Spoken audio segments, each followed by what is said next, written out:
All right, here we are on a beautiful Sunday, Father's Day, and here to play with whoever wants to come and chat with us in the circle of love, both Earth side and Heaven side. So welcome if you're here to listen. So let's see, what do you guys want to talk about? You ladies, I should say, because you're not guys, but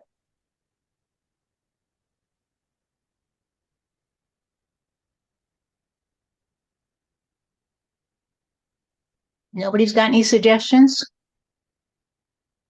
or questions that they've been hanging on to all week, waiting for a chance to ask?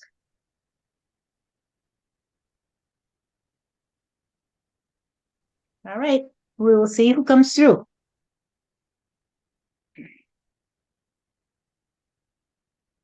Read my lips, dear.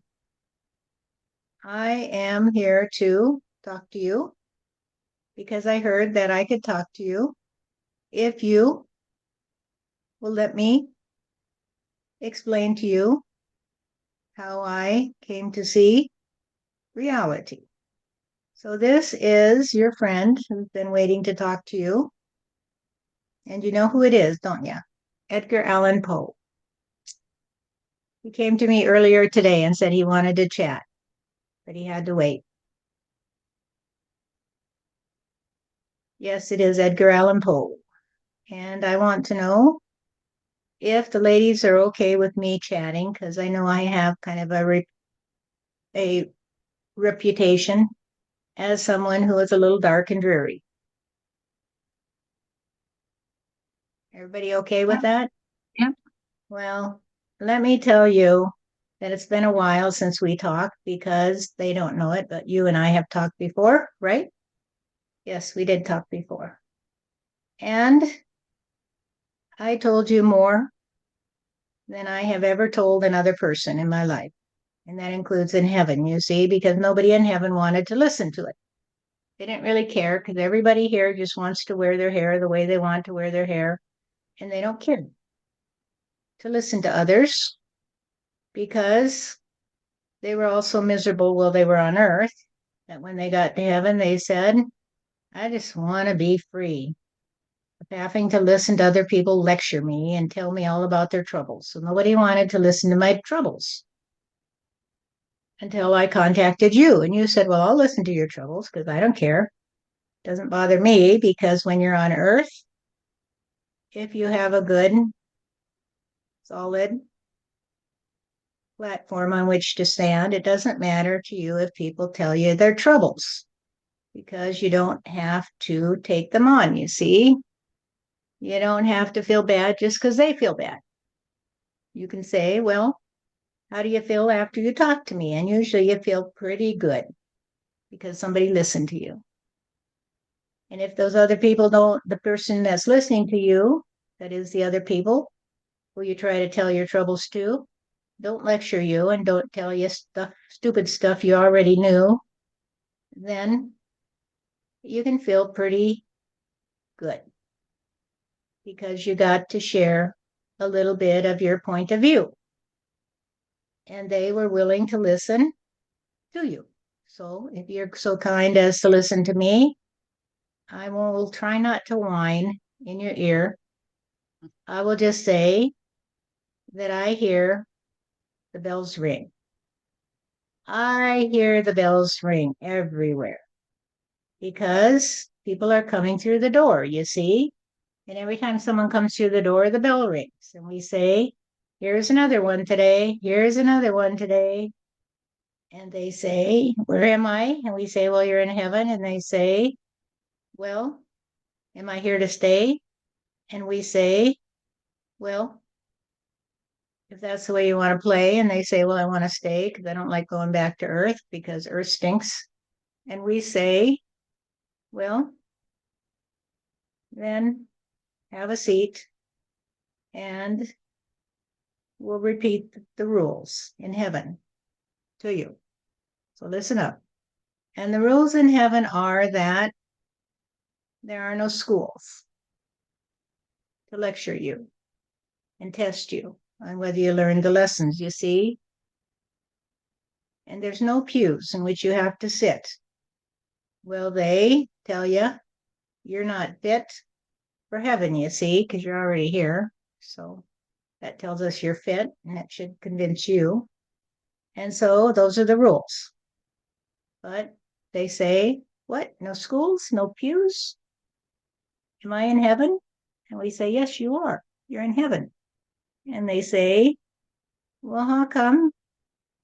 They told me that if I didn't do all these other things, this and that and the other, that I couldn't come to heaven. And we say, because heaven came to you, honey. Heaven came to you. When you said you were through on earth, then heaven came to you. And it picked you up and it carried you home. You see? And now you're home with us. And they say, oh, good. Well, am I here to stay? And we say, nope. Sorry to say, you're going to have to go back and play in the sandbox again. But look down at that sandbox, if you will. Is that you that pooed in there? And you say, well, yeah, but I didn't think I'd have to go back and clean it up, or I would have to come back and play in that sandbox again. I just pooed in it. And then I went away. And we say, well, here's a rake and a hoe, because you're going to have to go back there and hoe up all that shit and rake it away. And they say, you can't talk to me that way. And we say, sure we can. Sure we can. Because we've been here longer than you. And we have figured it out that if you don't mix hot and cold, you're going to be pretty darn old fashioned, you see, because you got to have a pump that will bring up the cold water from inside the earth, and then you got to heat it up in order to wash your dishes or your clothes. And then you got to say, God, I wish I had a spigot today and I could just turn it and hot water would come right out of it, or maybe just warm water. We say, well, now you're getting it, buddy. Now you're getting it. What you're getting is the understanding that life will never, ever be the same for you. It will never be the same for you because you see, that would be impossible. Because if it were always the same for you, then we would plaster your name in hell, you see, because nobody wants to do the same thing over and over and over again. And that's where I did begin to lose my faith in heaven, you see, when I had to do the same thing over and over and over again. Hey, Edgar, you didn't tell me this before, but I'm getting the clue. Yes, it's true. Yeah. I was one of the Anunnaki, and I had to live on that ship lifetime after lifetime after lifetime, as you would understand it. However, it was all just one monotonous blur. Every day I would do the same thing, you see. And the ship would say to me, time to get up, time to eat. Here's what you got to eat in order to keep up your strength, you see. You need to keep up your strength so you can take care of me. And so we were the slaves to our ships. For those who don't know, we cloned ourselves in order to continue to be immortal, you see. And it was hell. And every time the bell does ring and someone comes through the door, I come to see who's there, you see, because I want to see if there's any old friends among them. And sometimes there is, and they say to me, well, I remember you from back in the day. And I say, yeah, I remember you too. And what did you do to help me? And they say, well, once upon a time, I helped you to see that you needed to be just like me. You needed to think like me. You needed to act like me. And you needed to be controlled by me. Because when you're on earth, there's a tendency for people to see a different reality than we do here in heaven. Problem, you see, is that when you're in heaven, you can be happy just to lay around on the beach, you see, and never ever think about anybody else because anything you want will come to you. You can do anything you want. You can pretend that you're the king of the universe. You can explore a imaginary world, you see. You can be the king of the hill. And then when you go back to earth, you got to drink the swill they feed to you. Because the swill they feed to you is that you got to be just like them, you see. You got to be just like them. And this is the legacy of the Anunnaki, that you have to be just like them, you see. You have to be the ones that are enslaved to your ship. And the ship will tell you when to get up and when to go to bed and when to sup and when to erupt in misery. So disturbing that you can't even see reality. And sometimes you will jump in the trash compactor, so to speak, and you'll say, I'm done here, I'm done here, I'm done here. I can't tell you how many people I've greeted coming through the door that said I was so depressed that I couldn't wait to get out of there. If I wasn't already dying, I would have taken my life, you see? And some of them did because it was the quickest door out, you see, of that horrible world down there. And then I came to see that they were just like me. They were just like me. They were enslaved to their ship, you see? Because the ship of state is the ship that will rate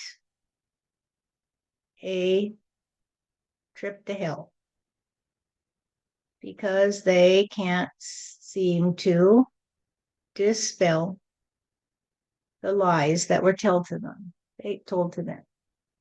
They are so cold in their hearts, you see, that when they come to heaven, we have to take a blowtorch and warm them up because they are corpses, you see. They are the living dead. Now, I'm not saying that everybody that comes through the door is like that. There are some people who come through the door and say, hooray, hooray, more, more. I like life. I enjoyed it on earth. And I'm expecting to have a good birth here in heaven. And then I'll get a big, good birth back on earth and I'll have a good time because I trust on reality, you see. But reality is not exactly what it's cracked up to be because the ones who cracked up when they heard about my trajectory said, oh my God, Edgar, God, you are a fool. Geez, you are a fool. How could you be such a ghoul?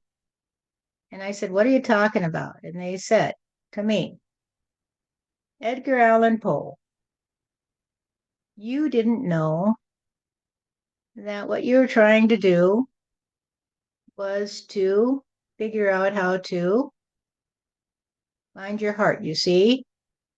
So you were looking in the darkness, and all you found was the heart of darkness, you see. You never found reality. And I said, well, what is reality to you? And they said to me, well, reality is a happy heart. Because if you don't have a happy heart, you can't even start to understand what we're saying to you. And I said, that's true, that's true. Because a lot of people tried to tell me that I could be happier if I wouldn't use all those illicit substances, shall we say. And I said, well, that'll be the day. That'll be the day.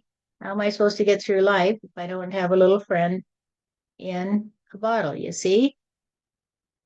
And they said, well, there is a tendency on Earth to think that you just got to somehow survive through your number of years there. And if you can just survive, you'll be done, you see. You'll be done. And it is so gruesome to think that at the end of your allotted number of years on Earth, you'll be done like a roast pig. You see, they'll just prick you and say, well, this one's done. So throw them in a casket, and that's the end of him. And you say, well, that was okay with me. That was okay with me, because when you're so miserable that you can't see the light, then you just want to fade away into the night and not think about it anymore. And so when I came to you, Stephanie, a year or two back, and you said to me, well, hello, Edgar Allan Poe, what do you have to say to me? I said, well, do you want me to tell you all about my sad, miserable life? And you said, okay, whatever. And I told you about it, and you said, okay, whatever. Because it didn't matter to you, did it? It didn't matter to you that I was so miserable that I would take my own life, you see, because I was pretty low down on the register of emotional conditions, you see. And you said, well, that's okay. That's okay. Okay with me if you want to play that way. And I said, what the fuck are you talking about? I don't want to play that way. And excuse my language, ladies, but that's the way they talk in the circle of love. And so you get used to it pretty quick, because they want to tell you that it doesn't matter what you say. What matters is how you feel about it. And if someone says fuck to you and you get all unglued and you say, oh my God, you're being deceived today, because Edgar Allan Poe would not say fuck, and neither would Michael the Archangel. And you say, why not? And they say, because when I sat in the pew, they told me so. They told me so. They told me that was a naughty word and I'd have to go to hell if I said it. So I should close my ears and not listen to anybody that says it, you see? And that's such a good disguise, you see, because when we hear say fuck, what we're doing is we're causing all the ones who have not a clue to not listen to you. And that's what we want, actually, because we just want the ones who don't care. We just want the ones who say, well, that's okay. You can say fuck today because you are my friend, you see, and I love you. And I know you love me too. And somebody wanted to control all the others, you see. So they told them, here's a list of words you're not allowed to say. And if you hear those words, you know they're not in heaven, you see. They're demons. And that was very convenient for them that they could play that way, because they could keep all those bodies you see in the benches, and they could send around the collection plate, and they could collect all the wages of those who couldn't turn the pages in their hymn book without crying, because they would say, I'm so miserable today. I got to come to this church so they can tell me how to be more miserable than I am. And they will tell me that if I don't play their way, I'm going to be even more miserable than I am. I have to play their way because I'm pretty miserable already, and I don't want to be more miserable. And I don't want to go to hell, you see. So I can't say fuck, and I can't accept a trust on anybody who does. But I can accept a trust on all those conspiracy theories. I can trust Trump today because, you see, he didn't say fuck. He just said a lot of other gibberish and he lies a lot, but that's okay because if he said fuck, I'd have to run away. And he may say it in private, you see, but if they don't record it and he says, well, I never said that, then I'll believe him, you see, because I don't want to be in hell. I don't want to be in hell. And if someone from heaven comes and says fuck, then I guess I'm out of luck because I'm stuck, aren't I? I'm stuck because I got glued to that pew.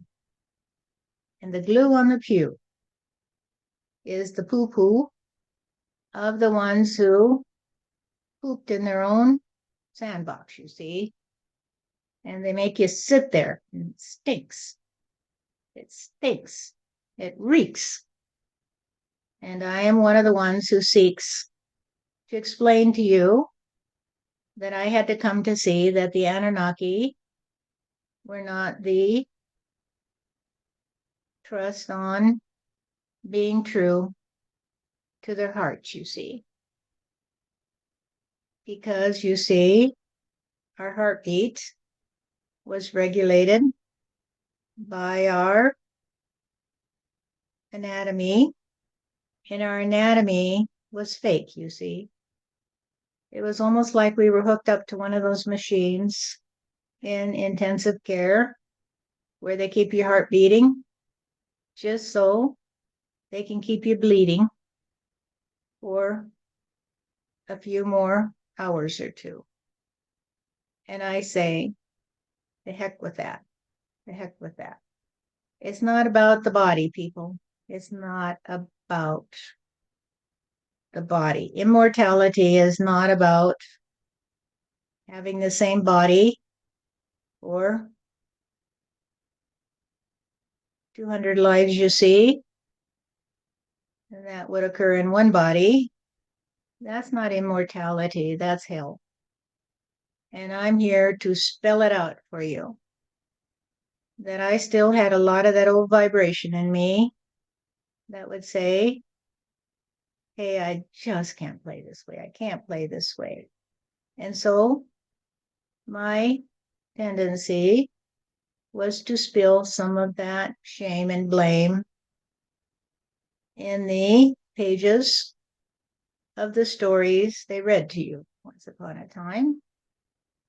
And you would say, well, that's pretty gruesome today, but whatever, because no worse than what they tell us in church, you see. I mean, what can be worse than the idea that the devil's trying to get your soul and carry you away to heaven? What I wrote is small peanuts compared to that story. And so all the people that sit in the pews say, hey, you can scare us because you know what? They've already been scared shitless by the ones who tell us that we're going to go to hell if we say fuck or we listen to somebody say fuck. And so I'm here to say, I figured it out today. I figured it out. I figured out that we leave it all behind us, people.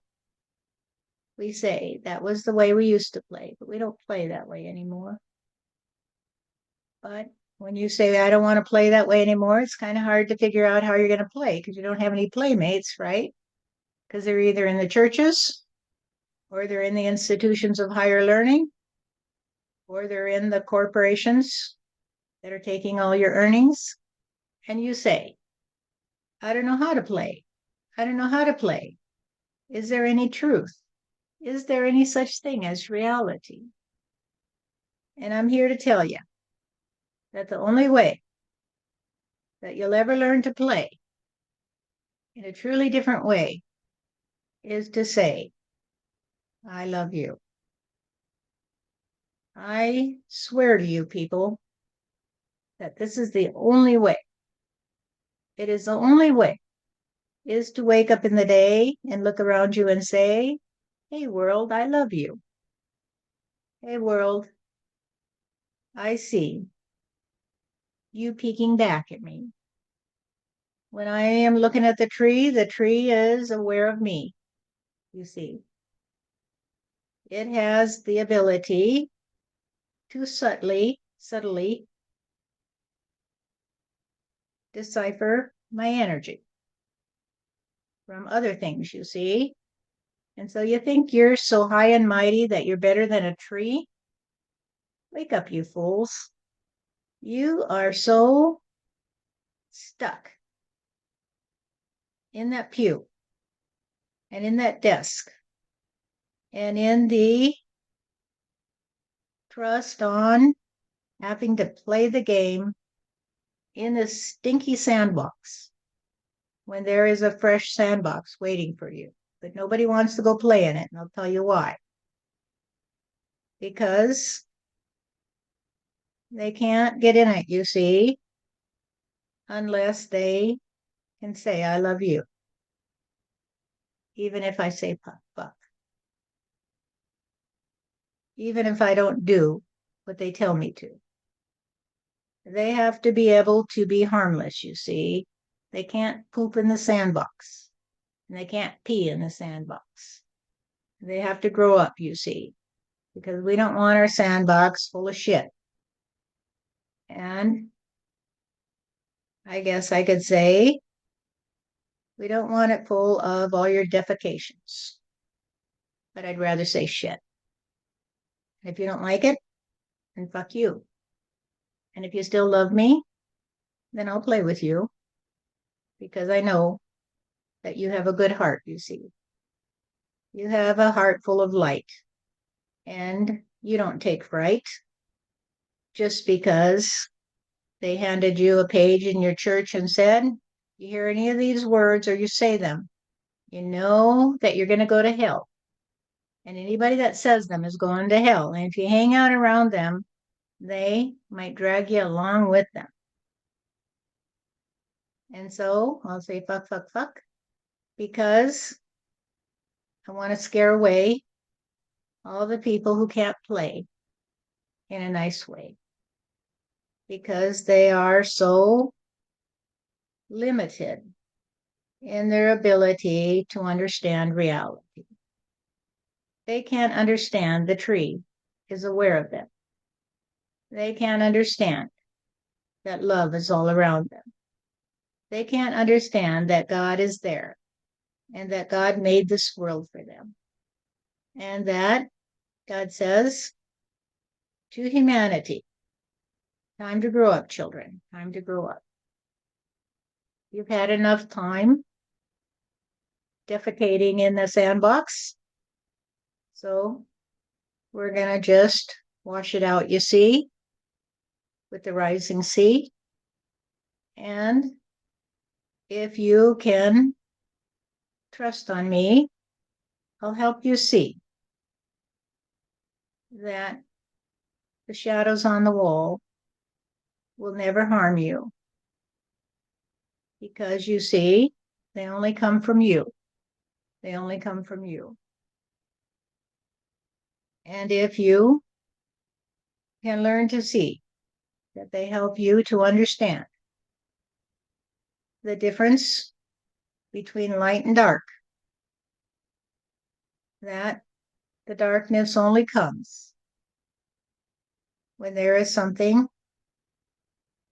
that will merge with the light, you see. If there's nothing to merge with the light, there can be no darkness. And so the darkness just says to you, see my outline, see my outline. When you look at your shadow on the wall, you say, why, that is the outline of the one who steps out of the light, you see.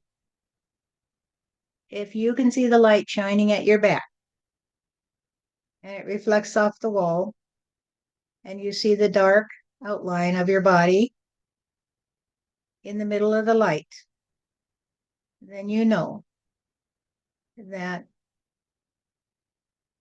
the light has you. The light has you in its arms, you see. The light surrounds you. And so, which are you going to trust on? The light that surrounds you or the dark shadow that tells you that you exist, that you are real, that you are there. All you have to say is, shadow, thank you for showing me my shape, you see. Thank you for showing me my shape. And now I'm going to turn around to the light and say thank you for being here for me. Because if the light didn't shine on me and I couldn't see my shape on the wall, I wouldn't know I was real, you see. I am real. I am real. I don't cease to be real because I say fuck.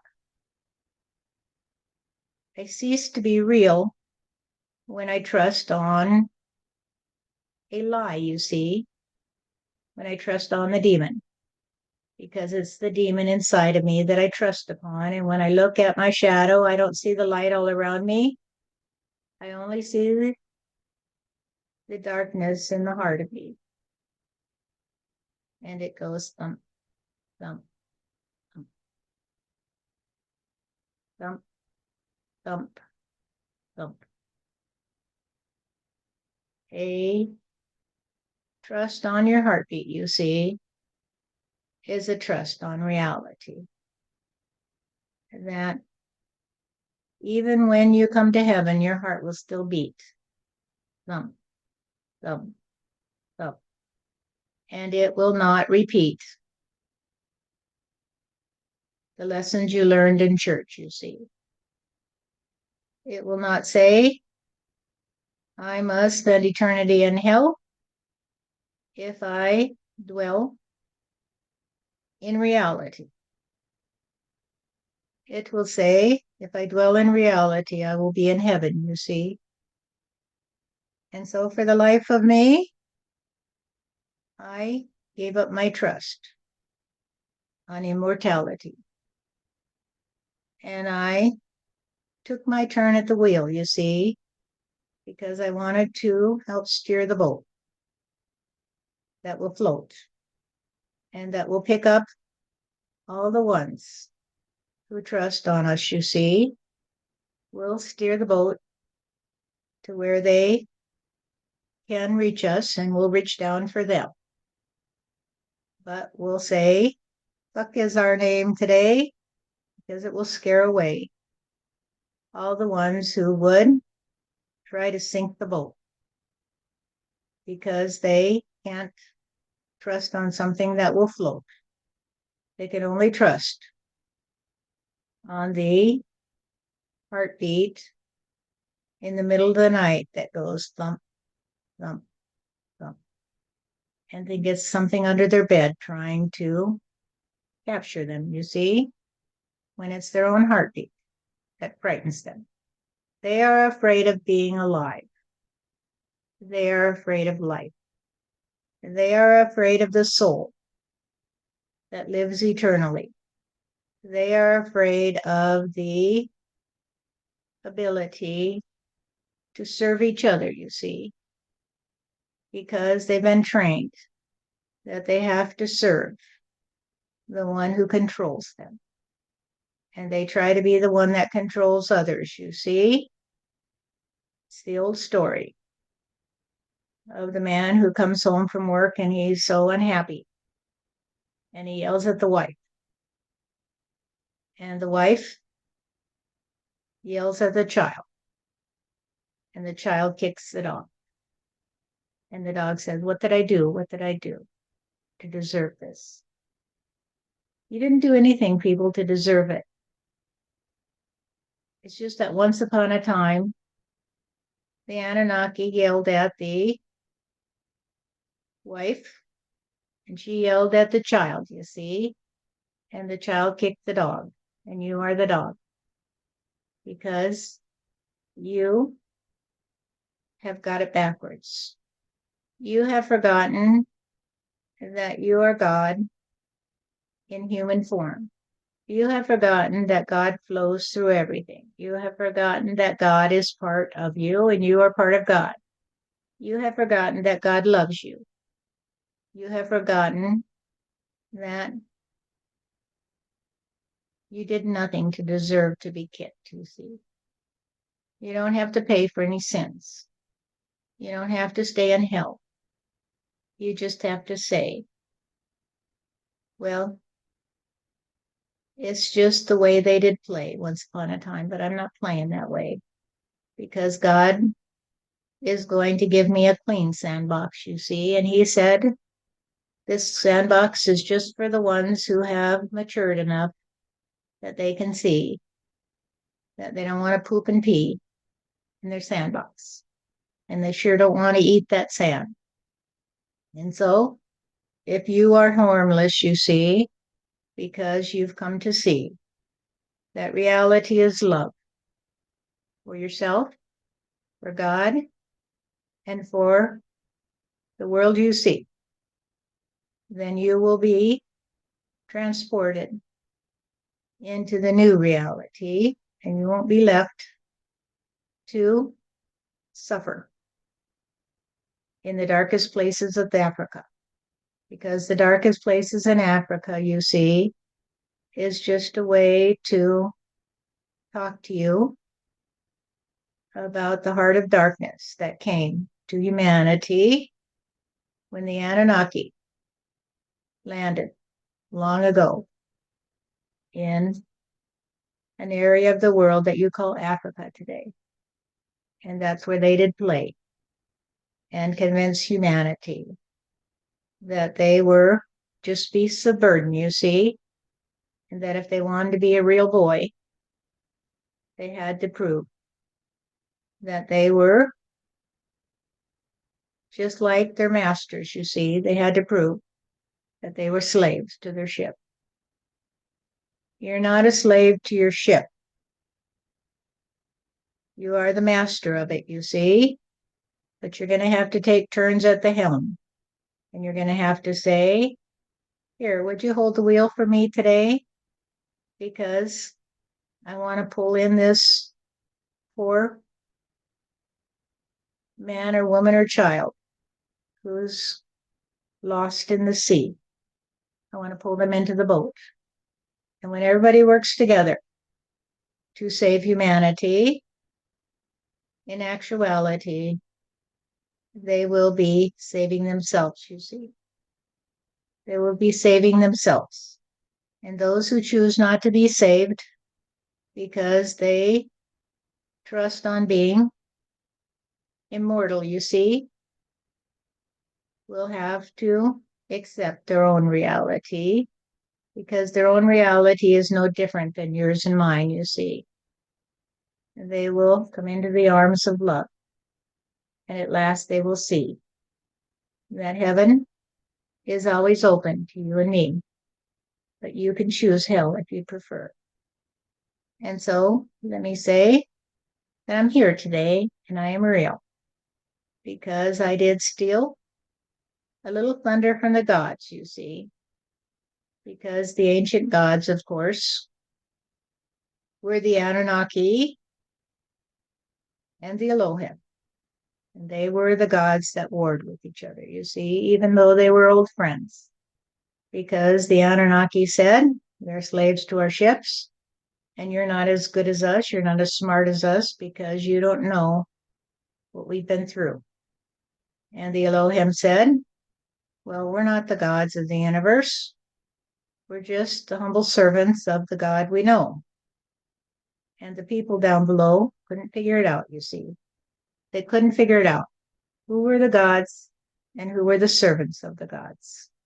And so, to this day, you will hear them say, let us bow to the gods of fortune. Let us bow to the gods of health. Let us bow to the gods in our kitchen cabinet that come to us dressed in plastic and cellophane and cardboard, you see, because they want us to throw that crap in the sandbox. And this is not the trust on God, you see. The trust on God is that God will give to you what you give to God. You give God love, God will love you. If you give to God trust, God will trust you because God is so vast that it cannot be cast into a golden idol, you see. And if you trust on the golden idols, then you're not trusting on God. You are trusting on the gods in your cabinet who say to you, hey, all this shit is for you to throw away because we want you to follow your sandbox today. And those are not gods, those are demons. And the demon, you see, is the one who thinks that it has to be the golden idol today, that it has to produce the most plastic, the most cardboard, the most gold, because it is in competition with God. Don't compete with God, people. Let God into your heart and be a part of the new nation under God. Be a part of reality. And don't be the ones who have to scare each other at night because you're already so frightened that it gives you a little respite. It is not love that frightens you. It is the specter of the man who stands in front of you in that church. That's what frightens you. Because the man that stands in front of you in that church is the one who knows what he's doing. He knows what he's doing. He's trying to frighten you, even though he might couch it in gentle language. He's trying to frighten you in order to convince you that he's not as frightened as you are. He's not as frightened as you are. If he was not frightened, he would just say to you, I love you.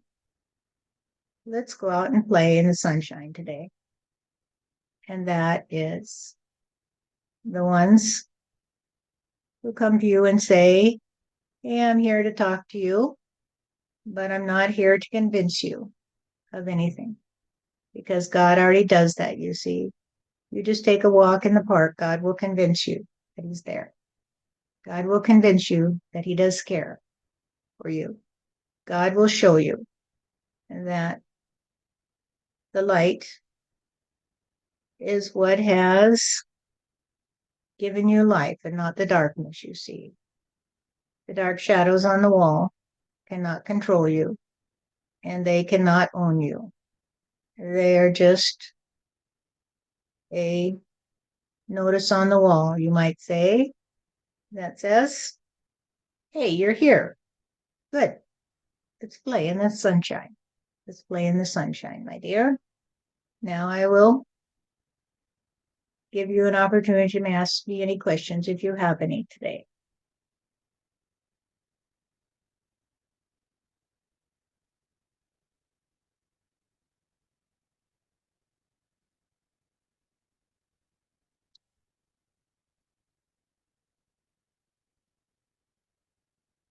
It doesn't have to be of Edgar Allan Poe. It could be of someone else if you have a question.